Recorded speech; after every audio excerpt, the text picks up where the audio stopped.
Welcome to my teaching demonstration. This lesson is one that can be incorporated in a variety of topics and also scaled to any level of English learner, be it at a beginning class or even an advanced class.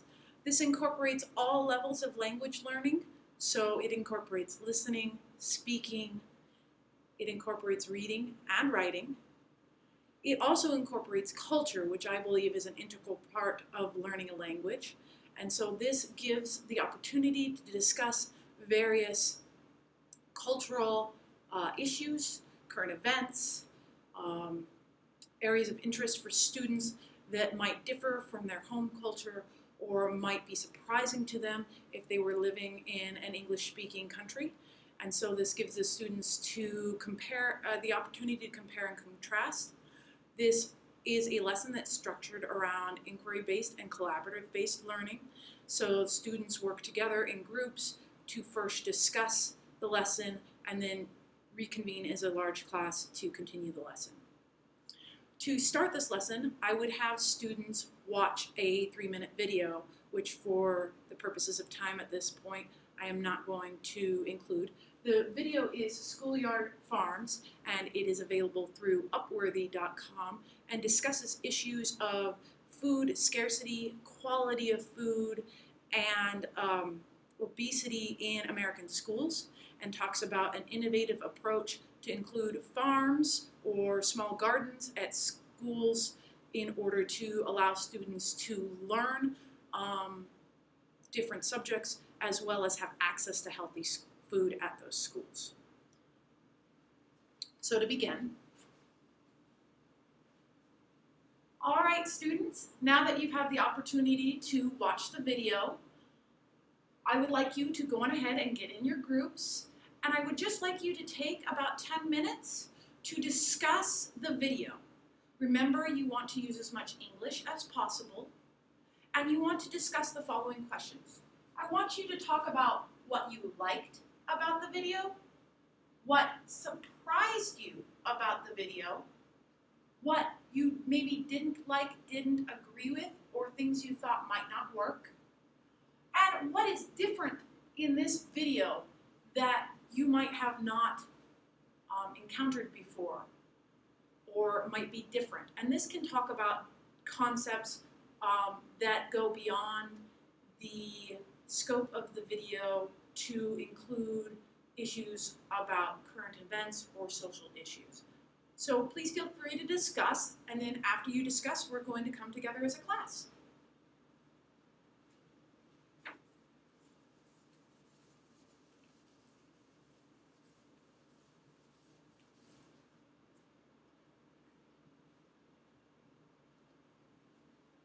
All right, so now that we've come back together, you've had an opportunity to discuss the video. What did you find that you really liked about the video? That's a really good suggestion. So you like that it teaches children about science.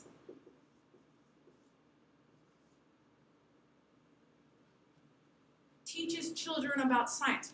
What else did you find that you liked in the video?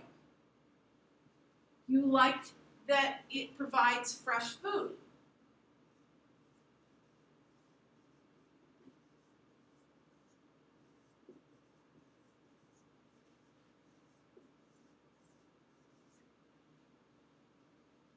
What did you find that was surprising?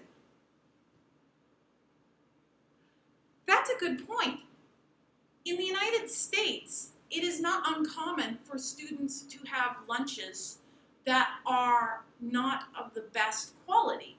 And it is not uncommon for students to come to school and not be able to afford lunch. It is something that students pay for. So we can talk about the availability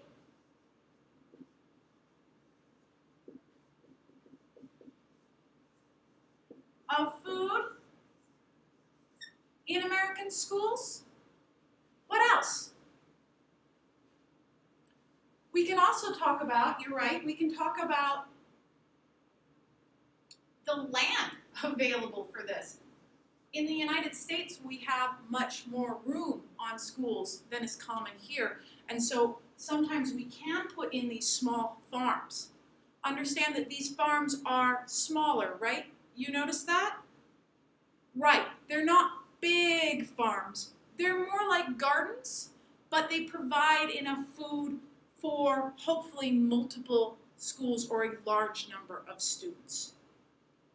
What did you find that you didn't like?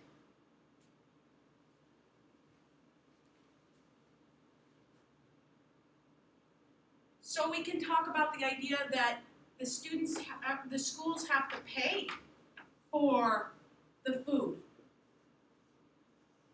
So it's a little difficult because, as the video pointed out, these students go, they work the farms, but then the farms take the food and they sell it back to the schools, which on one hand helps provide fresh fruits and vegetables to the schools, but on the other hand, they still have to pay for it even after the farm has benefited from the children, right? So this is a difficult situation and one of the drawbacks of a system such as this. Now, I want to shift. We've talked about the video, but tell me a little bit more about this situation in your own schools. Do you have to pay for lunch at your own schools? Really? No. So this is different from what I'm used to. So we discussed this already, but we can provide a map, right? If this were American schools, then we could start talking about, let me get a different pen because this one's not showing up. But if we had American schools here, right? We could then talk about schools here, and you're telling me lunch is provided. What else happens in schools here when you're talking about these issues? That's right. You're talking about an issue that the video brought up, that this is a response to what we call the obesity epidemic in American schools. The fact that many children are struggling with weight and being too heavy, right? So we could talk about, in here, you don't have as much problem with that.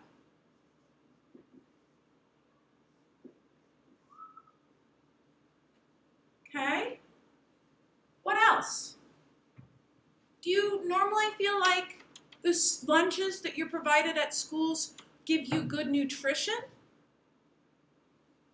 So that's also different. You feel that these lunches are of good quality.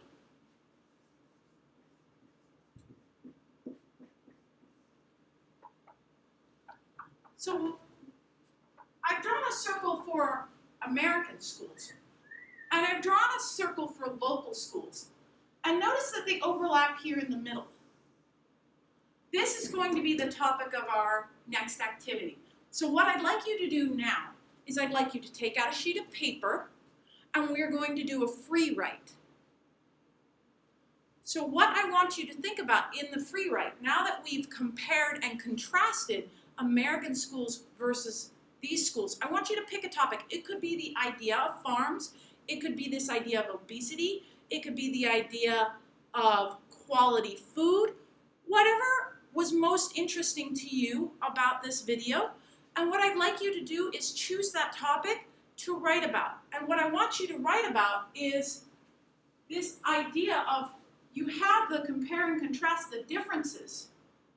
How are these issues relevant to both groups? So you want to talk about not necessarily the things that are the same, but the things that are important to both schools here and schools in America. At this point, I would allow the students to write on their own, usually for at least 10 minutes, to give them the opportunity to practice the vocabulary, the discussion, and to think through and synthesize the ideas that we've presented in class on their own, and they would write these out. In a free write activity, these are designed to help students write more words and help students develop fluency with the language. It is not a point where we look at grammatical correctness or sentence formation, but instead is an idea for idea generation, synthesis, higher level order thinking for students where they can still practice their reading and writing skills. Thank you very much for watching my teaching demonstration video.